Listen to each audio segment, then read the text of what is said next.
Hi, I'm John Hornick. Welcome to lesson 84 of Chef's Apprentice, Learning to Cook Like a Pro, one small plate at a time. This lesson is fish and chips. This is my playful take on the British favorite, fish and chips, except here, the fish are the chips and the chips are the fish. The fish is pounded, dredged in potato starch, and lightly deep fried to make a delicate chip, while the potatoes, which are normally the British chips, are stamped into the shape of fish and made into potato chips. You will also make a salsa and an aioli to accompany the fish and chips. The challenges of this dish are to pound the fish gently without destroying it, to deep fry the fish to a light golden perfection without greasy sogginess, and to make perfect potato chip fish. Techniques today are chopping and dicing, peeling and slicing, seasoning, making a salsa and an aioli, processing, pounding fish, dredging, deep frying, garnishing, and plating. So let's start cooking. Okay, let's talk about the mise en place for lesson 84. First, we're going to need some fish, okay? Now, we're going to use preferably red snapper. You could also use tilapia. Why these fishes? Because they have a natural grain in them that goes this way in the fish. You may be able to see it, but if you ever work with these fish, you'll see that they have kind of a natural layering, okay, of the segments, and that's going to make it easier to slice later on. Also, you don't want it to have any skin on it. So you need about a pound for the number of people in the description. Okay, I have more than this. We're also going to need to have some potato starch. This is what we're going to use to dredge the fish before we deep fry it. Then you'll need to have at least 2 russet potatoes that you have sliced on a mandoline to be how thin? As thin as a potato chip. Okay, so that's probably about a 1/16 of an inch, maybe a little bit less. You know how thick potato chips are. You want to slice the potatoes so they're about that thick. Then you want to soak them in water. I like to use ice water for at least a half an hour. I swirl them around a little bit to make sure none of them are stuck together. And if it goes longer than half an hour, that's fine. What we're doing here is we're removing extra starch. Okay. We're also going to need to have at least 64 ounces. I'm sorry, at least 48 ounces of canola oil. Okay, the more oil you have in your deep fryer, the better. It'll maintain its temperature better, and you're less likely to get soggy results. All right, then we're going to need to have about a cup of finely chopped red onion and about a cup of diced mango. The dice should be about 1/8 of an inch dice, pretty fine dice. We're going to be mixing the mango and the red onion together later on. Then you'll need to have about 2 tablespoons of chopped cilantro. Now, if you don't like cilantro or your guests don't like cilantro because of that soapy taste that some people get, use parsley. About 2 tablespoons. You need to have about a cup of mayonnaise. I'm using store-bought mayonnaise because I might not use all of this aioli up today. If you're using it all at the same time, you could make mayonnaise from scratch. There's a separate bonus lesson on making mayonnaise. But I'm going to use store-bought mayonnaise, and I like to use Kraft Light. Then we'll need to have the juice of a half of a lemon and a half of a lime. I already squeezed the juice into this container, and I've got both juices in the same container because they're going to be mixed together anyway, okay?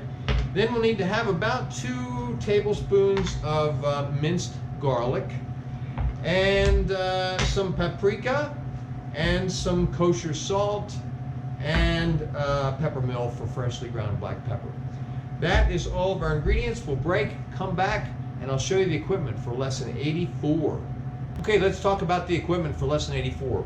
We'll need a cutting board, we'll need a chef's knife to do the chopping of the red onion and the mango and the parsley. We'll also need a slicing knife to slice the fish. We'll need a peeler to peel the potatoes, a mandoline to slice the potatoes. Now, you could do it with a knife, but it's a lot harder. It's a lot easier and a lot more precise if you use a mandoline. Also need to have a juicer to squeeze that fresh lemon and lime juice. Meat pounder, we're going to use this to pound out the fish. You need to have either a candy thermometer or a deep fry thermometer, or you could use an instant read thermometer, which is probably what I'll use. I may use both. We'll also need to have a soaking bowl for the potatoes. I showed you that earlier. It should be a fairly large bowl so you can hold your potatoes easily.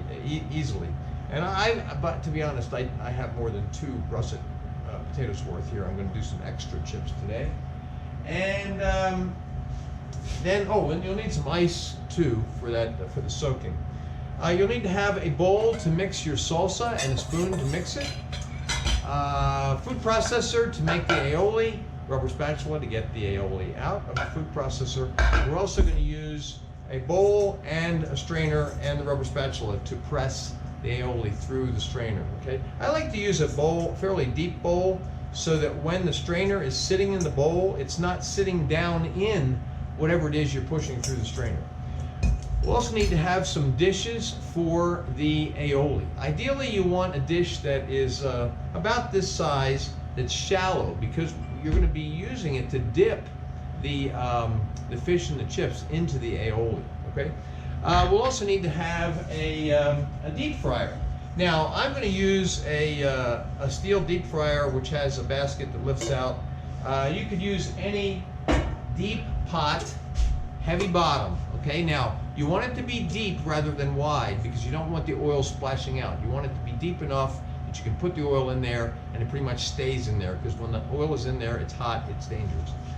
Okay, in addition to that, we're going to need to have a towel, kitchen towels or paper towels to dry off the potatoes.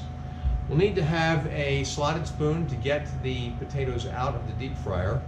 We need to have some cooling racks that we can put the chips on to cool. And then underneath those cooling racks, you'll either want to put kitchen towels or paper towels to catch the grease. And those cooling racks are going to be used to make both the chips, the fish and the chips. We'll also need to have some plastic wrap. We're going to use this on the cutting board so that we can sandwich the fish between two layers of plastic wrap and gently pound them. We will also need to have a dredging plate. I'm going to use a sizzle plate. We'll put the potato starch on here. We'll dredge the fish in the potato starch on this plate. We'll also need to have a sheet pan because after we dredge the fish pieces in the potato starch, we're going to put them on this pan to keep them separated from each other until we deep fry them. And then finally, we will need to have some plates, some eating plates. I haven't picked those yet. But you'll need to have a little bowl or a little dish to hold the aioli, I'm sorry, not the aioli, the salsa. Now, that's going to be served with a little spoon. So your guest will be probably spooning the salsa onto the chips, which are really the fish.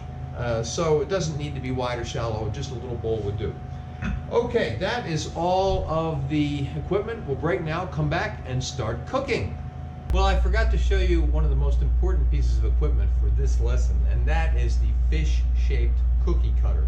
Now, I got this cutter on Amazon, and there's a variety of them out there.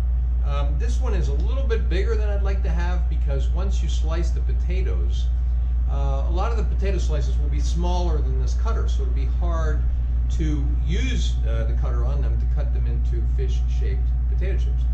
Where they are too small, I'm just going to use the tail end, and I'm going to cut the sliced potato into a fish tail shape. But if you can find a cutter that's a little bit smaller than this, or use larger russet potatoes, that would solve the problem. Okay, so that's all the equipment. We'll break, come back, and start cooking. All right, we're going to make the aioli. I've put about a cup of mayonnaise into the food processor, and to that we're going to add the garlic and the juice. And I'm going to do a little bit of the juice at first because I don't want to make this too soupy, okay? And we're going to add some salt. And then we're going to process it.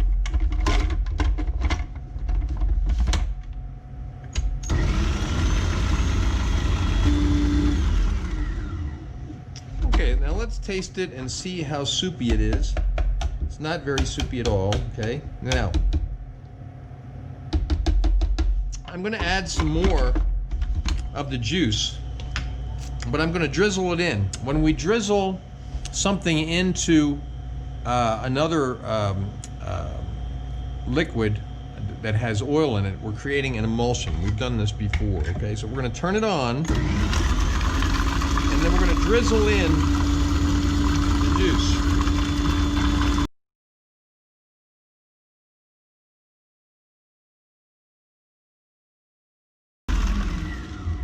let's turn it off and see how we're doing. Oh, we've got a nice consistency. It is not too thick, not too thin. It's like a Goldilocks. It's just right. Now let's taste it again.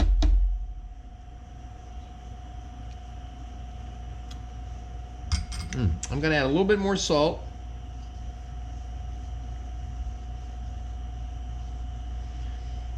Process it a little bit more.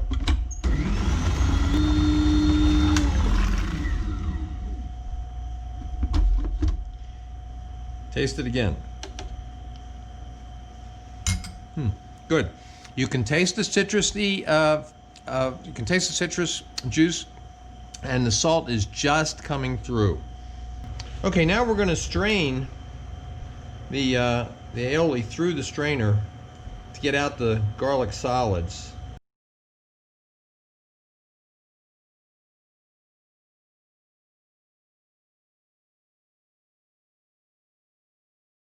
Okay, now what do? We wash off the spatula so we can get the extra aioli off the bottom of the strainer.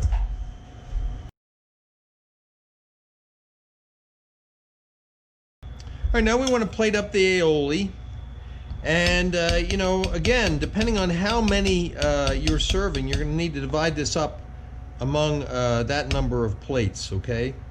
And I'm only plating up one for the camera, but what we're going to do is garnish this with a little sprinkle of paprika, okay? Okay, so there's the aioli plated. Okay, now we're going to lay out our potato slices to dry, okay? So I've got a kitchen towel here on the counter. You could use paper towels if you like. You know, I don't use many paper towels. And we're just going to lay these potatoes out, blot them on the top, and let them dry for as long as it takes. It might take 15 minutes, might take half hour, depends on where you are, what time of year it is, amount of humidity you have.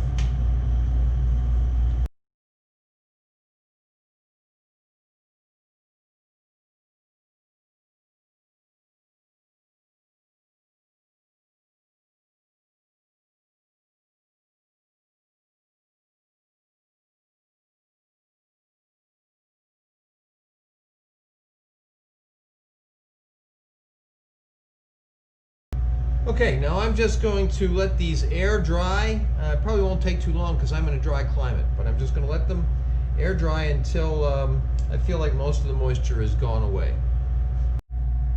Okay, now while the potatoes are drying, we can cut them with the fish-shaped cookie cutter. And all we need to do is press down onto the fish and then pull away the pieces that are cut off. So you have a fish-shaped potato chip, okay? Now, when the pieces are not big enough to fit inside of the cookie cutter, I'm just going to cut it into the tail shape, okay? So we'll have basically the tail, the fins of the fish, okay? I don't know if this showed up on the camera very well. Okay, so we're going to cut each one of these like that while they're drying.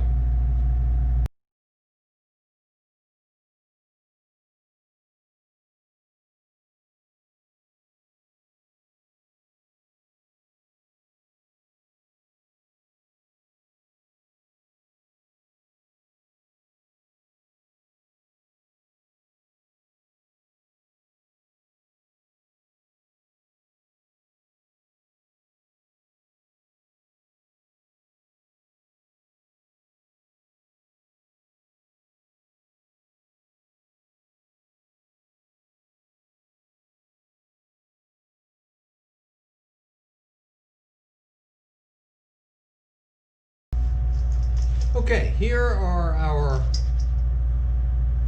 potato chips shaped like fish or like fish tails, and all of these leftovers, these cuttings, use those to make something else. Like, for example, make a potato gratin. You could go back and look at my lesson on tartiflette Savoyard. These would be perfect for making tartiflette Savoyard. You could either make it in the individual size for a small plate, or you could make a larger one that you could cut like a pie. Okay, we have about 48 ounces or maybe a little bit more of oil, in our deep fryer. Now we're going to turn on our heat. Remember, we want to get the heat up to 350 degrees. I'm starting out with a medium heat because I don't want it to get too hot too fast. I want to be able to control the temperature. I want to bring it up gradually.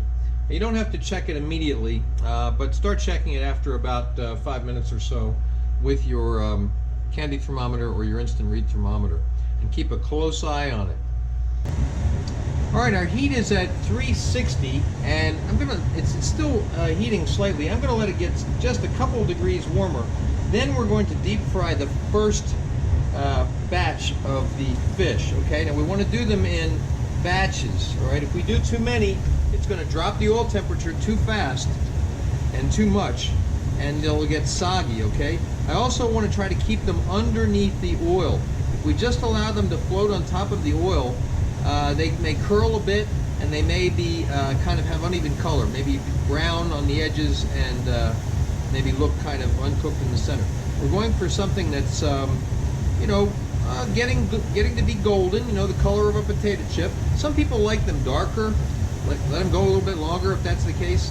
But, you know, they're going to need about 1 to 2 minutes at 350 degrees. Now, temperature was at 360 when I put these in. Putting them in has dropped the temperature down to 350, okay? Now, I have noticed that when the bubbling starts to go away, that's about the time to be pulling them out. Okay, so what we're going to do is we're going to remove our thermometer, okay? And then we're going to lift them out of there. Now, you could use a slotted spoon, and we're going to put these onto our cooling rack and let the temperature get back up to 350 or 360 before we start again. Put our thermometer back in.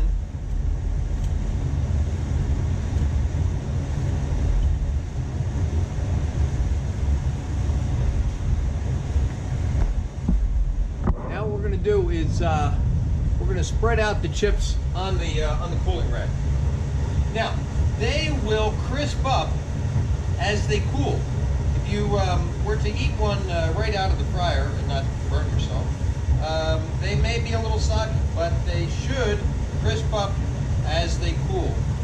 If they don't, that means your oil was probably too cold. Also, they will start to look drier and drier as they cool. If they still look greasy as they're cooling, your temperature might have been too low. Now, coming back to our deep fryer, our temperature is at just above 360. So we're going to put in the next batch and use a spoon to separate them and to try to keep them underneath the oil.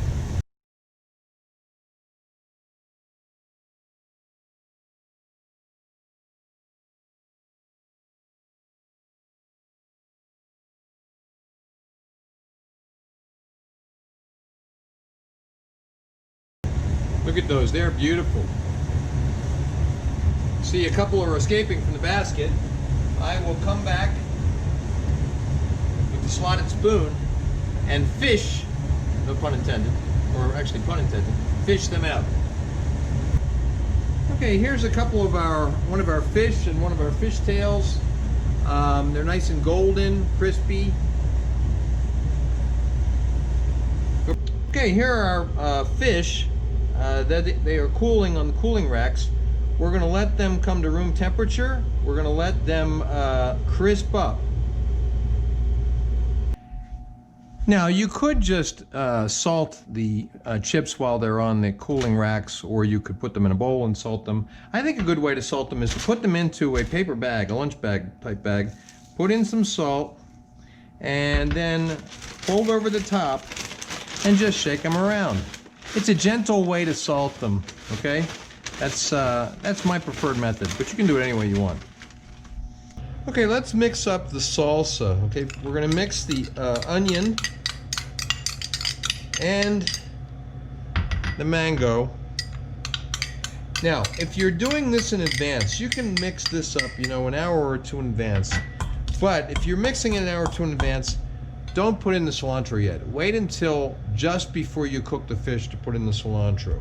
Now I'm doing this all shortly before cooking the fish, so I'm putting it all in together now.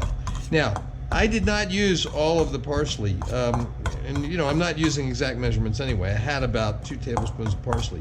What you want to do is you want to have roughly the same amount of mango as you have of red onion, and then you want to put in enough cilantro or parsley, depending which one you're using, so that you get a good mix there. You know, you can see the parsley, but it doesn't, so you don't have more parsley than you have of mango and onion. You want it to look good, basically. So you use your judgment, okay? All right. Now we want to plate up the salsa, and you know, you're going to have to look at how many people you have and then divide the salsa equally among them. I'm just plating one for the camera, okay? Okay, now is the time that we're going to slice our fish.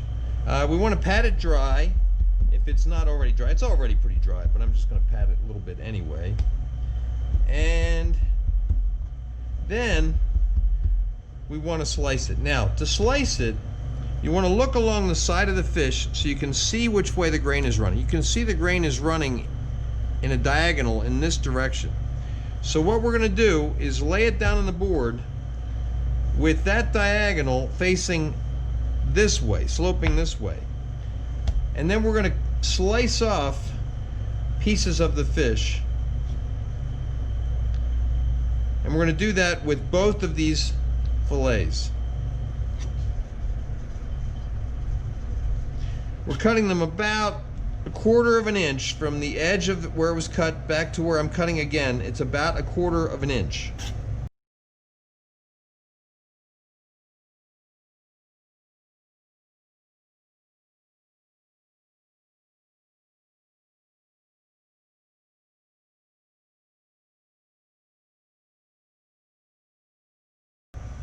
Now there are bones running through this piece here, so I'm going to save these pieces for some other use, such as bouillabaisse. All right, now I've cleaned off the board and I'm going to cover it with plastic wrap. Now you might say, do we need to cover the bottom? In other words, we're going to put the fish, we're going to sandwich the fish between a top layer of plastic and a bottom layer of plastic. You might say, well, you know, we just sliced the fish on this board. Can't we just leave it on the board rather than covering the board, cleaning the board and then covering with plastic? The answer is yes, you could. But I like to cover it because I think it's easier to get the fish off of the board after you've pounded it. So we want to cover the board, and then we're going to put the fish on it, and then we're going to put another layer of plastic on top of that. Okay?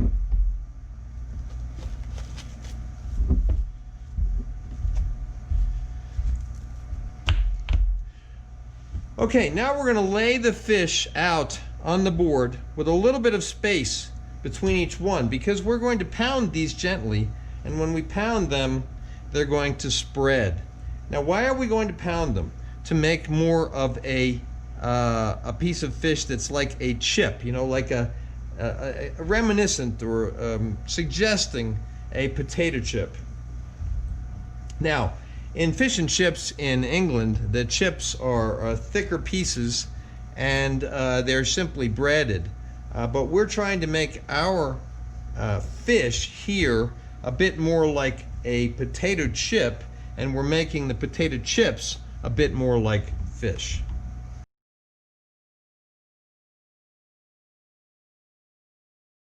Now I'm going to do the top layer of plastic, and I have to admit I am cheating a little bit because I am using wider plastic.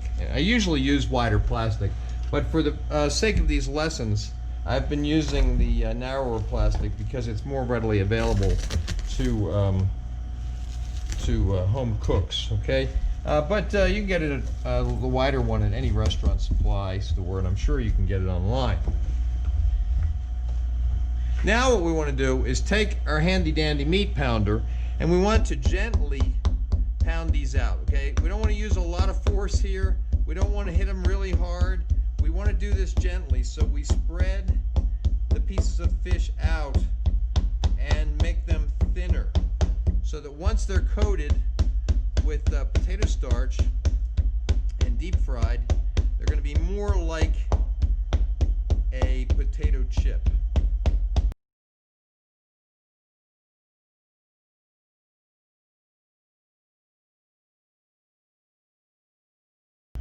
Okay, now what I want to do is peel back that top layer of plastic, and then we're going to season the fish. We're going to use a little salt, and we're only going to salt one side. These are very thin, okay? We don't need to salt both sides. We're just doing a light sprinkling of salt on top of all the pieces.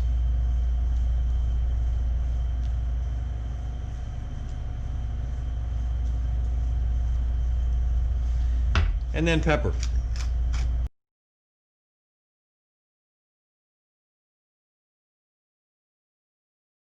All right, now I've put some potato starch into the sizzle plate here, and I'm just crushing the bigger chunks of it so it's all in powder form rather than lumpy, okay?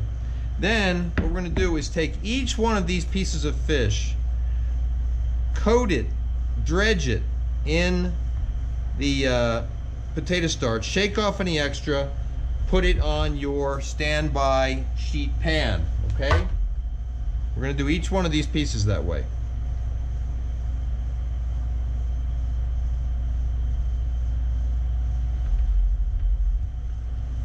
You can do a few together.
Okay, and here's our sheet pan with all of the fish chips that have been dredged in potato starch.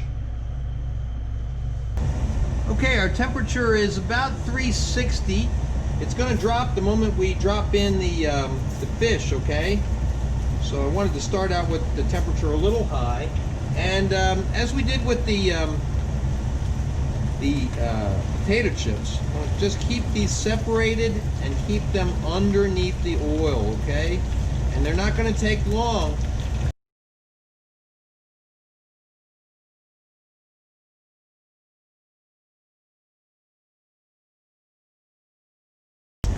Okay, they're looking beautiful, just a little bit golden, okay? We're going to take them off, take them out of the heat, out of the oil, I should say, and let them drain on crumpled brown paper. Oops.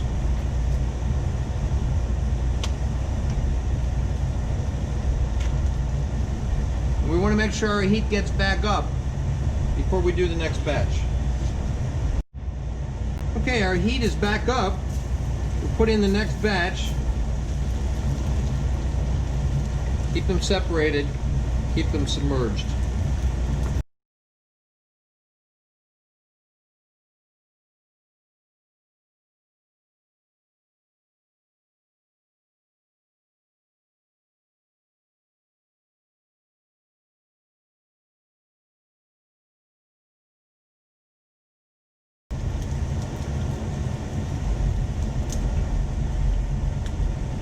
Beautiful, beautiful. Okay, it's time to plate up. We've put a little mound of the potato chips, which are shaped like fish and fish tails, onto the plate. Then we're going to put down some pieces of the fish, which is really what we're calling the chips, okay? The fish is the chips and the chips are the fish. And you'll have to divide the amount of fish that you have up among the number of guests that you have. But there we have it. That is lesson 84, fish and chips, with a citrus garlic aioli, and also with a mango and red pepper, mango and red onion and cilantro salsa. You can see photos of the final dish at my Instagram, which is at Chef's Apprentice, Cook Like a Pro. Next up is roasted tomato pinchos with onion confit, apples, plum, bacon, and roasted garlic. Please remember to subscribe to my channel, and thanks for watching.